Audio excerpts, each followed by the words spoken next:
The Gilbertese are the newest community to claim hunting rights to the Anavans. They live 6 miles west of the islands. They established the community of Vagina in the 1960s after being relocated from their home on the Phoenix Islands in the nation of Kiribati. We want to know Kiribati people. We want to know people lo bush. We want to people lo sea. Tekia Akura represents his community. He is keenly aware of his Micronesian roots and how they differ from his Melanesian neighbors. Lo ogata Melanesia, when we experience him, ogata no kai kem some for staka something ogata no kai kem lo sea. We want to call some kai kem stone too. Lo Katupika, Lo Wagina, and Lo Kia. Different people all together. With different culture altogether.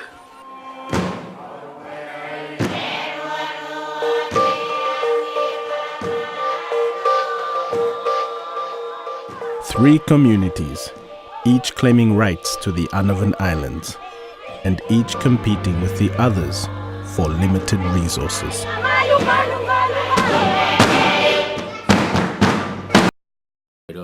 I know we just saw that. Alright, I know we just saw that clip. Basically what that's showing is 3 different communities, 3 different types of Polynesian islanders and how they all competing for that one island. And my point was showing that basically is, was relevant is that there is no white people involved with the dispute between those groups in those islands or in that island. And that's important because you got this whole thing, this whole concept, this whole idea in the modern mind that until white people came, humanity was at peace, humanity was righteous, holy, basically a peaceful people, a serene people, and always basically safe. But the reality that I'm trying to show is today, modern day, it's a very good example of human nature and the human dilemma when dealing with that isolated island, right? That small island. Now you got to keep in context that all the islands surrounding that island are dominated and populated with people, and these are Melanesian and Micronesian people, meaning Asian and Australoid or Australoid people from like Australia and so on. These type of Polynesian people as well. So it's like a mixture. They all mixed. I can show the haplogroups or the DNA of these people and where they come from. But basically they traveled out of East Africa and traveled to Asia, some of them. Like the Fiji Islanders and all of these other groups, the Filipinos and so on. So it's a broad, massive group of people that basically live in South Asia. They're going toward the Polynesian islands and the Pacific Islands. All of them are colored or non-European people. But the reality is the world is way much more diverse than just black and white. So the issue of racism, brutality, oppression is very much a relevant issue before white people were even left Europe and started to do what we call colonialize the world or make their campaigns to take over the world, to dominate the world. There was already a race or a fight over limited land and limited resources, limited areas before Europeans. And you got to understand, before humans were fighting over these lands, animals were fighting over these lands. So there's just a war. And this whole thing I'm dealing with is every man for himself. Or every man for themselves, and basically it's trying to just relate to you and get you to awaken that basically you have no allies. You in this world on your own. It's a war. War becomes relevant it all boils down to competition and war with you and your fellow man or brother, or whether he's in your nation or he's outside of your nation. All humans are your enemy. All animals are your natural enemies, not white people. See, we say Asian, African, and European are all natural enemies when they deal with each other. But you gotta understand, within Asia, the Vietnamese don't get along with the Chinese or the Japanese. The Japanese don't get along with the Koreans. The Japanese don't get along with the Chinese. The Chinese don't get along with the Indians. So in Asia and East Asia, they don't get along at all. Before they even met a European, they were at war, meaning full-blown slavery, killing each other, full-blown brutality. So my point is, you have to understand logic. You have to break this down logically, so we can get past all of the BS that was going on in this world with black people, especially because I am an African in America, mixed with different DNA from different people, but basically from the black experience here in America. And you gotta understand that we are in a continual experience starting from our slavery here, that's getting to a point of transitional change, meaning black people are about to have a transition. And what's important about that is, if we still ignorant and foolish about the narrative of reality and life as a whole, then we don't know where we're headed. And my point is, reality is not based on black and white. Reality is based on one what you might say organism, one type of organism versus another organism, one species versus another species. That's what it boils down to. So saying also to say that you have to understand the reality. The reality is, you can talk all of this world peace, love, my brother, all of this, but it all boils down to sexual competition to mate, and it all boils down to food, right, and shelter. So all of these islanders can be totally at peace if there was eternal or infinite amounts of land and infinite amounts of islands that just expand forever.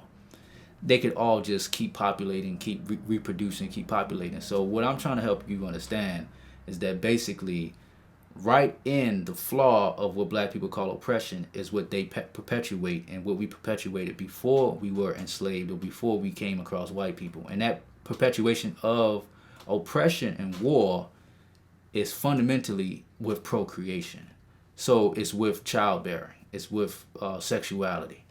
And that whole scheme creates, one man can create 1,000 new organisms to wage his war on the world, on the whole world. So the sex act is a war tactic. The sex act is waging a war.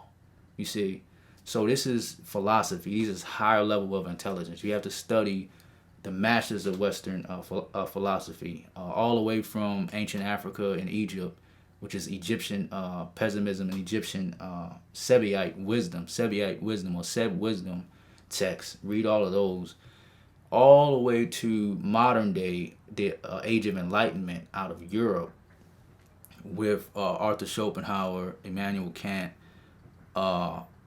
Spinoza. I mean, there's a whole list of these advanced thinkers. And so we're dealing with philosophy. So the ignorant, the foolish do not read, so they don't have a scope of the highest level of knowledge and how far it expands and what's the tradition of it. So I can go through philosophy out the whole world, and they all understood when they finally reached a certain level of intelligence that the human game, you cannot validate it. You cannot validate humanity. Now, different societies have different constructs of how they validate it. Religion, politics, they validate it through many different deceptive ways, even if they deceive themselves. Because you gotta understand, the biological organism has subconscious ways to trick itself into this act, this war. So let me break this down further. In the islands of Australia, you have the Aboriginal, the indigenous people there that first discovered that land some thousands or so years ago. They're being oppressed, basically enslaved and colonialized by, I believe, Indonesia. So you gotta understand, these are both Asians. It's got nothing to do with white people whatsoever. China is right now making campaigns against Africa. They got nothing to do with white people.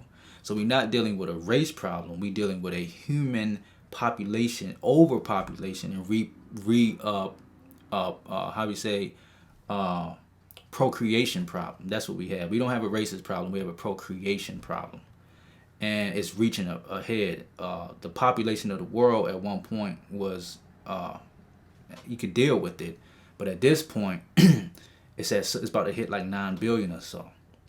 So what that means is every little single piece of resource of land, whether it's an island or just the whole world as a whole big landmass, the whole world.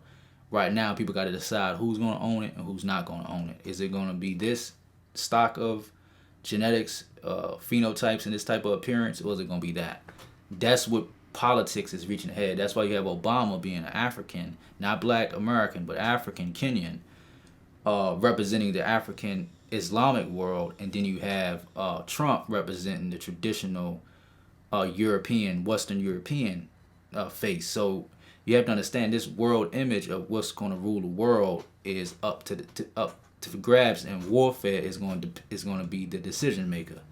So is it going to be Islam, Africa, the East Asians, the Middle Easterners, or Europeans? Basically, it ain't gonna be the Native Americans. Basically, we can see that they're not gonna be able to compete. They're basically destroyed. Absolutely, the Native Americans in America, and the Native Americans, or the Native people all throughout the Pacific Islands. What we just saw, they basically being hunted down, island by island. They being hunted down. So, my whole point with all of this, though, is that you have to understand that the Australians, like I just said, the Aboriginals in Australia, they're being colonialized by the Indonesians, basically non-white people that are at war. And the Polynesians are taking advantage of them because they want them resources and that land and their women, right? So that's just plain human nature. Both of them have non-Christian and non-Islamic religions. So they have indigenous non-European religion, so no one converted them to some new religion, but yet both of them are at war, or one is being enslaved. So you have to look at it. It's not religion that's the problem. It's not race that's the problem either, or it's not white people that's the problem either. It's humanity is the problem. You see, so we got to get this clear. I'm gonna keep ringing this mantra until we get it, because I'm here to disvalidate humanity to validate the divine or the spiritual beings of the spiritual world. But we have to disqualify humanity. Everybody's ego got to be crushed before the spiritual awakening happens. So this is step one of the world awakening, of crushing the human ego. So before the Polynesians or whoever, the Europeans or whoever went to the islands of Australia, or just Australia, went to Australia and basically oppressed the indigenous people there, those Australians, which I can show you a clip, were at war with each other. And I mean, like 4 to 5 different distinct groups of them were totally at war. I mean, massacres, killing each other left and right. And they never met or even knew that there was a white person that existed while they were at war. So you can't say that when white people come, let's unify because we got a common enemy. Why would I unify with you when you just as much as an enemy as this foreigner that's coming? I was just fighting you before they came, so I'm fighting both of you. And like I said, it's every man for themselves, because within the Pacific Islanders we just saw, and within the Australians we just saw, that I'm talking about, the Australians that I'm talking about, which I'll show you a clip. Within that community of the Australians, within one of their groups that's fighting other groups, they're fighting amongst each other to see who's the alpha and the beta. So there's only going to be one king or one ruler or one dominator within their tribe, because he is going to be the determiner who gets the most valuable everything that's available. And so it's the same thing with the Pacific Islanders, the people we just saw. Within their little cluster or group or tribe or clan, whatever, that's amongst the diversity of the other clans, within their micro clan, they're fighting over dominance of an alpha, beta, ruler, a dominant and weak.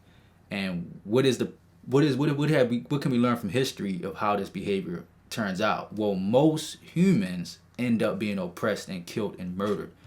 Meaning the humans that you see alive are the product of humans that have procreated by winning this war. But they had to kill basically at least 1 million times more humans that are alive now. So it's about 9 billion humans. It's going to be pretty soon about 9 billion humans. And what I'm saying is, multiply that times millions. And that's what this human experience, that's what this human game is. So there's no way that you can validate humanity. Humanity's got to go, period. So when we look at the micro example of the island, imagine that as an example of the macro of the whole globe or the whole earth. That little island, you get clearly the point. Now you get it on a small scale and scale it higher. My point is, deal with that small little island. You got 3 different distinct people that's not white people, not their nature. What we might say is brutal or racist is not involved. It's just those 3 groups of people that don't see themselves as one at all, that have to fight over that small island. So let's scale that for 100 years later. They're going to kill each other, period. 2 of them tribes, 2 of them other groups got to go. So the evil of humanity, what I'm saying, if you look at it on a global or worldwide scale, has to be put in context that how can we have world peace? How can we then find peace in this world so we can focus on higher values like spirituality, knowledge, science, and be able to reach a higher quality of life or higher quality of existence, and humans go ahead and transform and transition into a higher realm or a higher place.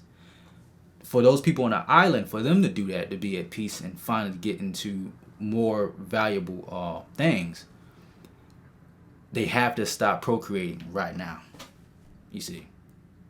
Or they have to at least we don't have to be extreme about it. We're not extremists. At least they have to manage it. So China figured this out. China is one of the most populated countries on this planet, and they figured it out. They like, we got to manage this, because if not, our whole system is going to collapse, period. India is in the process of doing that right now. But these ancient societies like China, India, ancient Ethiopia, ancient Sumer, they all at some point realized that for us to get into the spiritual practices and get more focused on spirituality and science, or deal with knowledge, we have to be able to manage sexuality and the competition over money and resources. So if you study all these ancient societies, their highest philosophy, whether it's African or Asian, their highest philosophy all boiled down to asceticism, which means renouncing the world. You see, renouncing family life, renouncing working, renouncing competing over money, renouncing marriage. So at least 1/5 of the population can focus on spirituality, and there'll be like a sacrifice. That way the society or the nation can be at peace. Because if everybody puts their stakes in this war, meaning have children and have family and need to eat, like that small island, for example, they're going to kill each other, meaning it's meaningless. Everything you're doing is meaningless. So we inject God in this and say, well, God told me that I deserve to do this and have this. You made that God up. It's a lie. So we're going to stop that right now. This is basically, like I said, step 1 to crush the human ego. So the reality is, the divine basically is seeking and waiting for all sentient beings, humans especially, to awaken to it, meaning to let go of our humanity. It's real simple. So these Pacific Islanders, they're in a place where they're still living in a primitive like mentality, where they just think about survival and competition over land. You see, they haven't reached a higher level of philosophy or human development due to civilization, where you realize, like ancient Chinese civilizations, which were originally African in origin, or the Tibetan, or the Indian, which is Tamilian, Dravidian or Tamilian, the Sumerian, which is really Kushite, and the other ancient civilizations. They all realized this by practice and through experience. You see, trial and error. They figured it out. So America and the West has to be updated on these ancient societies, because America is new. They're baby brains. They don't read enough. It's the most illiterate society in the world, meaning we got libraries right around the corner, but no one reads. So we go online and we go on CNN and we go to school College is okay. University is okay if you go there for the right intent, which is to learn, not to make money, but to go to learn. And if you're there, you have access to a lot of variety of knowledge. But for the most part, most Americans don't go to that level of school to get knowledge. And so my point is, the way we learn is all backwards. We learn all the wrong things because we learn it socially. So when you go on social media, YouTube, online, Facebook, any of these social places, you're dealing with social figures that are giving you social information. But you're thinking, oh, this is some deep knowledge. I'm learning this brother, he give me a lecture. But the reality is, if he don't point you to ancient societies and their holy texts of what they discovered through trial and error over, we talking 8,000 years, 10,000 years of human experience of humans developing a civilization and knowing what the problems that will come and what is the real value of human activity, then you're just learning all baby. You're learning regurgitated baby food. You're not learning any real deep ancient meat. You see, so you gotta, if you want to be fed, you gotta go to the ancient texts. So I basically haven't seen too many at all, maybe 1% out of 100% online through socializing, social media, have anybody dealt with real knowledge, especially on TV. You might have a little bit on History Channel, but I mean a little bit. So we gotta wake up. The point is, realize that ancient classical civilizations figured this out. The people in the Pacific Islands, they confused. I mean, a lot of people are left behind, but they need to be updated. That's all. And the Africans that travel from East Africa and from the Nile and from North Africa, and also now today they're West Africans, they figured it out, and they packaged it, what they learned, and took it on the road. And today we call that Buddhism, Hinduism, Taoism, Shintoism, all of these isms, Gnosticism, Hermeticism, all of these isms within the spiritual groups, Kabbalah, all of these different systems is from Africans, many different Africans, and they figured this out. So those Africans should have updated all these people on the islands. They should have updated Europeans. They should have updated Native Americans. They should have updated the world, but it failed. And now all of those texts are in libraries hidden all across the world with no one having no real interest because they don't know what's there. So the little small knowledge we get in America, let's say that's like 5% of all the knowledge available, for real. And you're thinking it's 100%, it's the whole world. So if I tell you, go read, you're thinking, oh, he's just saying go read, the other 50% or the other 10% that I don't know. So now I'm cool. I just watch TV. I just watch some lectures and, I just watch some black historical knowledge or something. I just figure it out by watching. But I'm like, no, go read. I'm telling you that because I'm telling you 5% is what's being circulated, because mostly what's available in the real knowledge is too harsh. It's too brutal for you to socialize with. It will crush everything we do. So it will destroy and burn down everything that we know if you actually study the real knowledge. Now, a little bit of it slips through, but people always soften it. They soften it and they dilute it with their own, they reconstruct it to make it fit socially, But like I said, we totally destroying the human ego, and we're disqualifying and disvalidating humanity. So I'm not going to dilute it or sugarcoat it. I'm giving it to you raw, straight from the ancient texts. And I got them all. I'll be quoting them. I'll be going through all of them. So with this, though, I'm just giving an example of those who live in their lives without these holy texts, that live in more primitive or non-classical civilizations. They're still perpetuating the human game. And this is not criticism against, obviously, you gotta understand my criticism isn't biased. I'm not just criticizing white people for this behavior. I'm criticizing all humans, period. African, Asian, or European, period. And really, I'm a mixture of all three. So I'm really criticizing myself. And that's exactly what I mean, crushing the ego. So moving forward, so basically, before the Native Americans, which we know is one of the greatest genocides that ever happened in history, before Europeans breached the continent of America, the Spaniards, they were at war. Totally, the Aztecs, Incans, and Mayans were totally at war. They were destroying each other. The Native Americans in North America were totally at war. I mean, the Apache and the Navajo, they hate each other's guts. They sided with Europeans against each other. Study the history. The Cherokee and the Lakota, complete enemies. The Cheyenne and the Iroquois I mean, so many different tribes of Native Americans, trust me, they were totally at war. They had no concept of one pan Native American group or Native American unity before Europeans came. That was foreign to them. Europeans met them in isolated parts of the country. So when Europeans met them, they were just like, well, who are you new people?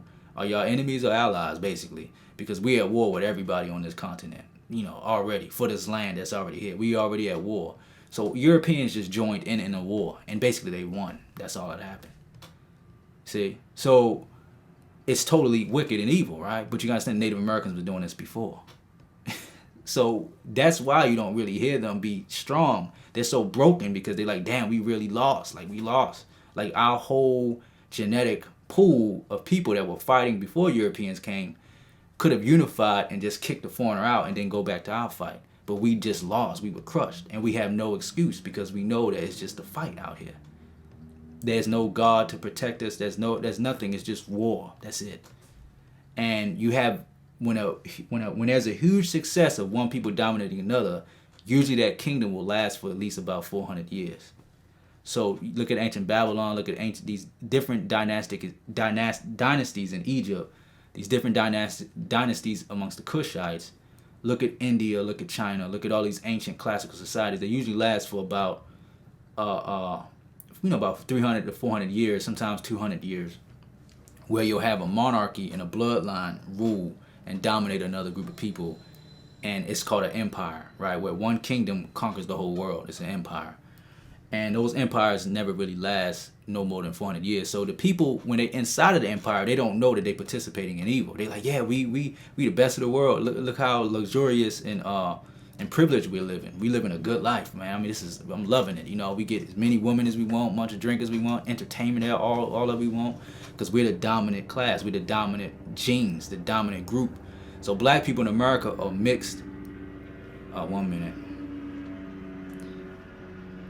Black people in America are mixed with Europeans, but what's most important is we're integrated with them. So we are very much integrated and involved with those kings, those monarchs in America, which we call American citizens, that have conquered basically the whole world, almost damn near, and dominated through colonialism. Black people now are part and parcel with that. So when you go to work, you really are validating this campaign and colonization, or this oppression of Native Americans in the world. You really have traded and went against you went against peace or went against righteousness. So your hands are bloody too. You see what I'm saying? So all of the luxury and all of the privilege that you have, all the enjoyments and pleasures that you're able to get through oppression of humanities, one group of humans dominating another, all that you have to pay for, just like they will have to pay for the evil they did. You see, it's really simple. But enjoy it, I guess. Enjoy it if you want. I'm not here to criticize or make people, make everybody that may see this change. What I'm trying to say is the very elect or the few will be able to wake up and realize the evils of humanity and renounce humanity, meaning, reject it. So, my last point, I dealt with the Native Americans. They were at war before Europeans came. So in West Africa, which is the greatest atrocity that ever happened in humanity, the transatlantic slave trade. The West Africans before Europeans breached West Africa, which was the Spaniards or the Portuguese and the Moors. The Moors being half European, basically, but they're Africans. But that's my point. I'm glad I said that, because we'll deal with that in a minute. But before the North Africans or the Moors and the Europeans, the Portuguese came to the coast and to the mainlands of Africa, you have to understand we were already enslaving and killing each other. And I mean for a long period of time, for at least 3,000 years, we were at war. So the Mali didn't get along with the Songhai. The Ghana didn't get along with the Mali. The Dahomey didn't get along with the Oya. The Igbo didn't get along with the Hausa. The Hausa don't get along with the Fulani. And these wars are still going on right now. They haven't stopped. I mean, they've been going on for about 3,000 years and they've never ended. So I'm showing you the dilemma. What's the problem? In Nigeria or anywhere in West Africa, there's a limited river system. And when the humans colonized that river and lived there, they didn't have to compete at some point. So let's say it's just one family, one man with 3 wives. Eventually there's going to be like 3,000 people on that one river. Now they're like, okay, I really don't like that other group. And they really the same people. They come from the same man and same woman. But now they hate each other with a passion. Why? Because it's innate in us to go against each other. Like I said, every man for themselves. So realize this truth and disqualify and renounce humanity. Period. And now we can transform and get to divinity, our divinity. You have to choose. And with this, I'm disqualifying every aspect of humanity that can be presented. So it don't matter if it's white pride, white supremacy, or if it's black pride, or if it's Asian pride. All of it is mute. It's retarded. So the West Africans didn't have West African pride before the Europeans came. They were all at war. And they don't have West African pride to this day. Now we know Gaddafi in Libya was trying to do like a whole African unity in one thing. But Libya was totally in a civil war. So I'm trying to tell you, look, Somalia civil war, Kenya civil war, Ethiopia civil war, Liberia civil war, Nigeria civil war. Civil war means one country, one nation going at it. You can deal with the Bible, ancient Israel, Judah and Ephraim, civil war. And people try to validate and say, oh, one day they'll be unified. Look, Israel is a small piece of land. Eventually, if there are only 1 million people in that land, eventually that 1 million is going to turn to 100 million. What then? You think Ephraim and Judah is going to get along then? They're going to have to fight over that land. So understand this. This goes beyond religious constructs and social constructs. I'm giving you science here and philosophy. Meaning Israel was never meant to survive. And we read that in the Bible. The chosen people in the Bible were never meant to survive. So I'm disqualifying it. What they were prophesying is that they were going to overcome their humanity and become divine beings and let go of the human realm of existence and begin to exist in the previous realms before humans were born here. So I'm talking about spirituality now, so you have to study that. But basically, we know that's what the whole Bible is really getting at, is that it's rejecting humanity and trying to guide the humans into spiritual development and spiritual transformation. So use that small scale of people in the Bible and scale that with everybody in Asia, Africa, and Europe, and these islands all across the world, Australia and so on, these places. And scale it and make that point relevant for everybody. That's what Israel was trying to do. Well, that's what all of classical civilizations in the world is eventually going to do. They're going to reject humanity. It's totally evil. Now, you can find many different ways to validate it, because your ego and your subconscious, your programming, that's what it's a knee-jerk reaction, because you're groomed, you're programmed for it. So you're like, oh no, no, life is okay. I can keep on with my humanity. It's all good. I just get some money and I'll help some people. I like to help people. No, what I'm saying is you got to reject all of humanity. That's what I'm trying to tell you, verbatim. So just like I like to say this saying a lot to people in Atlanta, is just like when slavery happened, people were like, it was a foreign idea that these Africans would ever be free, or that they deserve to be free. But today, it's a ridiculous idea that a human group of people, Africans, should be enslaved. It's like, that's the most wicked shit you could ever do, to oppress another people, another hominid, sentient group of animals, human beings. Why would you do that to these human beings? It's like it's the most craziest shit in the world. But back then, in the 1800s on back to the 1600s, or even to the 1400s with the Spaniards, it was like, it's God's blessing. It's God's construct. It's everything God wants. Enslave these Africans. Yeah, I mean, it's exactly right. Just like humans domesticate animals. It's like, we just domesticating them. I mean, we enslaving them. There ain't nothing wrong with that. So what I'm trying to say is, just like we realized and overcame slavery and realized that that's evil, the same way we will eventually realize that humanity itself is evil. It just might take time. So this is step one, at least for my efforts to get grounded on this. So those examples that I use, I like this clip because it gives a perfect example, because it's very irrelevant. People can't relate if I do it on a global scale. So they're like, but we can figure something out. But on that island, they can't figure nothing out. Somebody got to die. Period. They're going to kill each other. So my point is, what a classical civilization realized, the holy men of that civilization, the most intellectual of a high civilization like India or any other African classical civilization like Egypt or so on, those holy men would have went to that island and said, okay, y'all need to basically manage your procreation. Like one child maybe every 5 years or something like that. Or we need to manage this.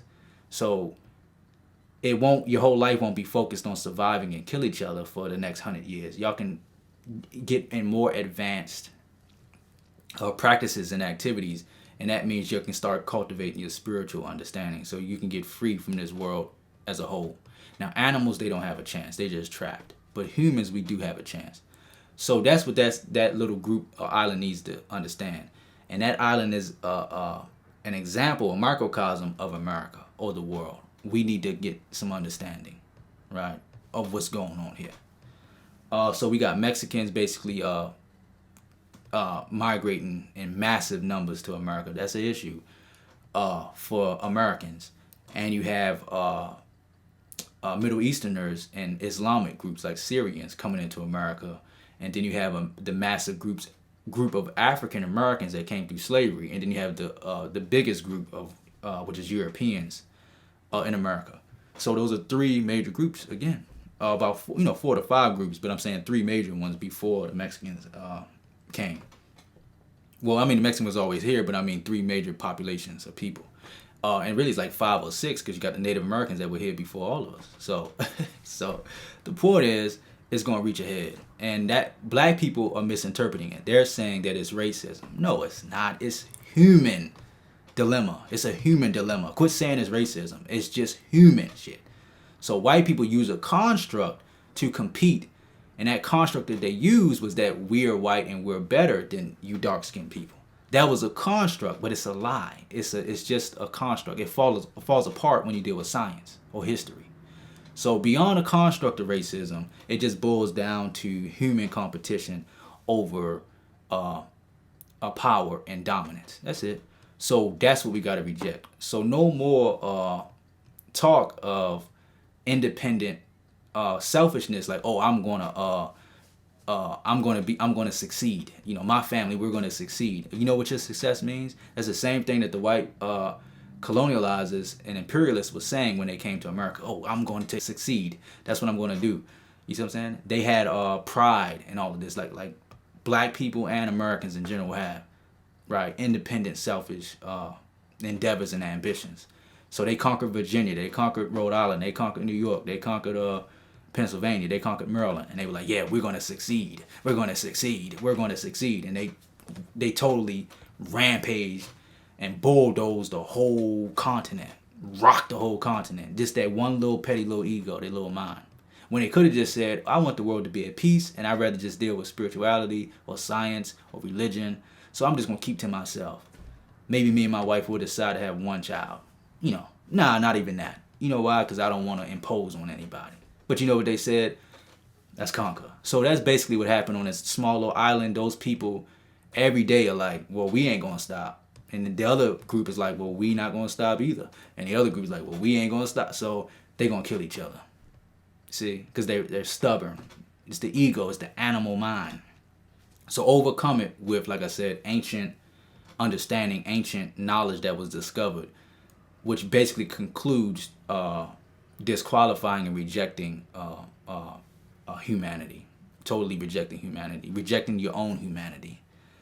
And what will come after that is to be in the flesh is the very thing to be totally away from the spirit. You see? So this has always been the same spiritual concept, same spiritual knowledge. That's what this Jesus that the whole Western world and now spreading into Asia was talking about. You see, you have to reject your flesh, take up your cross. That's the only way you're going to get into the heavenly world. The rich cannot get into the kingdom of heaven. Why? You know, think about this. So this is all dealing with philosophy. They all renounced the world and their humanity, their flesh. You got to give up the flesh. And when you do that, you're able to tap in with this opportunity of your 60 years or 70 years that you have on this planet. You're able to take advantage of that time and tap into these worlds. The kingdom of heaven is within you. But these people on the Pacific Island, they ain't got no time for that, to tap into anything within, because they about to go to war. And not about to. They've already been going to war. And this is the same all across the world: Africa, Asia, Europe, and America. They're too busy procreating and fighting over resources to tap into the secrets of this reality, this cosmos, and that's the issue. So I'm creating a clear line that can't be crossed here, especially for the people on the islands. Either they're going to keep on with their human behavior, with the constructs of reality that they're better than the other two groups, or they're going to humble themselves, crush their ego, and abandon the human activity, and realize there must be something greater to access. And with that, hopefully we can take the example that I'm using. You can reflect on it. Look at those people in the island like a mirror at yourself, and look at your own behavior. You see. And with that, take all of the knowledge and examples I gave, and I'll come back. I'll be back with some more info. So peace.